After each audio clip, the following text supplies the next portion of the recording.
Hello again प्यारे भाइयों को। और आज अपन समझने जा रहे हैं आइसोमेरिज्म। ठीक है, काफ़ी वाइडली आज टॉपिक है, काफ़ी कमेंट आ रहा था इसके लिए। आइसोमेरिज्म बता दो।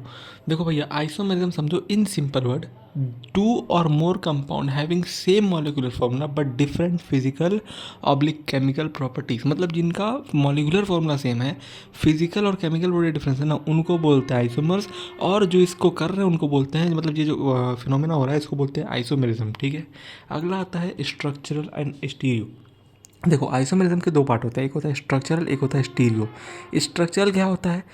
देखो ऐसे कंपाउंड हैं जिनका मॉलिक्यूलर फॉर्मूला सेम है बट डिफरेंट स्ट्रक्चरल फॉर्मूला, मतलब अलग अलग स्ट्रक्चरल फॉर्मूला क्या है, अलग अलग है। स्टेटमेंट लिखा हुआ है, it is shown that bye compound having the same molecular formula but different structural formula having in arrangement of atom, उसको बेसिकली बोलते हैं स्ट्रक्चरल आइसोमर। चार प्रकार के होते हैं basically, chain isomers, position isomers, functional isomers, metamerism. ठीक है, चेन आइसोमर्स क्या होता है? तो same molecular formula different skeleton arrangement, मतलब स्केलेटन अलग अलग टाइप का होगा, मॉलिक्यूलर फॉर्मूला सेम होगा। एग्जाम्पल है पेंटेन। देखो पेंटेन को हम लोग आइसोपेंटेन, नियो पेंटेन लिख सकते हैं ना, वो आ गया बेसिकली क्या, चेन आइसोमर्स के अंदर। अगला आता है पोजीशन आइसोमर्स। पोजीशन आइसोमर्स क्या होता है? कंपाउंड डिफरेंट पोजीशन और सब्स्टिट्यूएंट और फंक्शन ग्रुप। ठीक है, उसको भी बोलते हैं पोजीशन आइसोमर्स। एग्जाम्पल में देखो, propane one all, propane two all. देखो सकते हो कि भैया जो मैंने अल्कोहलिक ग्रुप अटैच किया है वो एक जगह पे देखोगे पोजीशन वन पर है, एक जगह पोजीशन टू पर है, तो इसको बोलते हैं पोजीशन आइसोमर्स। ठीक है, अगला आता है फंक्शनल आइसोमर्स। ये क्या होता है? Same molecular formula but different functional group, मतलब अलग अलग फंक्शनल ग्रुप अटैच होगा इसमें, उसको क्या बोलेंगे भैया? फंक्शनल आइसोमर्स बोलेंगे। ठीक है, जैसे कि एक में देख सकते हो कि भैया एक में लगा हुआ है कीटोनिक ग्रुप, एक में लगा हुआ है एल्डिहाइड ग्रुप। ठीक है, देखो जिसमें एल्डिहाइड लिखा है प्रोपेन वन और दूसरा को लिखा है प्रोपेनॉल। ठीक है, अगला आता है मेटामेरिज्म। मेटामेरिज्म समझिए basically it arises due to the different alkyl chain और either side of functional group in the molecule। ठीक है, जैसे कि देखो अब मैंने यहाँ पे C4H10O लिया है, उसको अपन मिथॉक्सी प्रोपेन और इथॉक्सी इथेन लिख सकते हैं ना, वो हो गया बेसिक क्या, मेटामेरिज्म। अगला आता है स्टीरियो आइसोमर्स। देखो स्टीरियो आइसोमर्स क्या होता है? Compound have the same constituent and sequence of covalent bond but different in relative position in their atoms, उनको बेसिकली क्या बोलते हैं?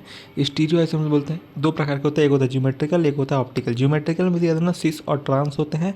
सिस और ट्रांस को बेसिकली इतना क्लियर समझो कि भैया अगर दो, देखो मॉलिक्यूलर फॉर्मूला का सेम रहेगा लेकिन ज्योमेट्री अलग अलग रहेगा। ठीक है ना, देखो देख पा रहे हो कि ए देखो जहाँ पे मैंने लिखा हुआ है ए यहाँ पे दोनों एक साइड में है। ठीक है, एक साइड में है, मतलब ये दोनों अपोजिट साइड में नहीं है, ये एक साइड में, तो उसको बोलेंगे सिस।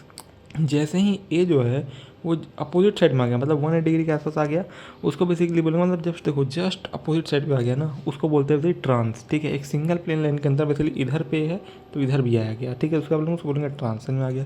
अगला आता है optical isomerism. They are two compound which contain the same number and kind of atom.